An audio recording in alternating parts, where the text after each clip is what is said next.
Hi guys, welcome to my vlog. Sure, welcome to my video.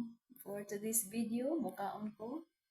Mm, kay wala man si madam. Nalakaw man sila to siyang mama. So ako ra diri nabilin. Ipaluto ko niya. Kung sa kong lutoon pero itlog ra kong giluto guys. Nundig na ng uban kay mag-diet ko. Itlog o mangga. So tara guys. So dara ang mangga o itlog.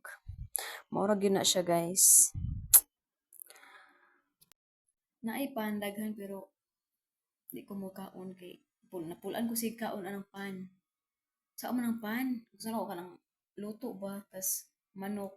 Char, manok. Ah, na lang. Gusto lang ako mag-diet. Gusto lang ako kaon ng itlog ug mangga. Mag-diet kay ang timbang 58 na. Hapit na mo 59. Everyday ko gatimbang. Ang timbang nasuko na sa kuha. Nga gatimbang ko kada adlaw. Mm,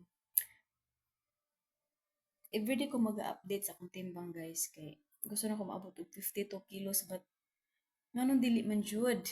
Ning saka na hinuon hapit na 59. So, mag-diet ta. Kaon sa ta guys.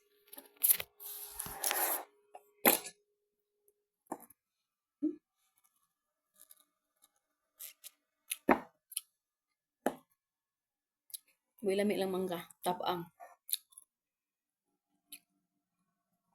Tabang pa sa imong gugma. Char. Naapil ang gugma. Kaon na panunta. Naapil ang gugma. Mm. Lami na lang. Wala ilain. Wala choice.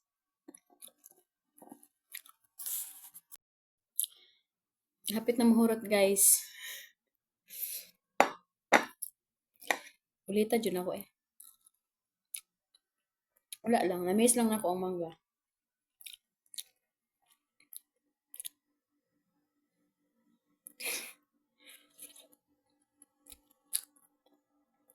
So, maurat ko guys, no?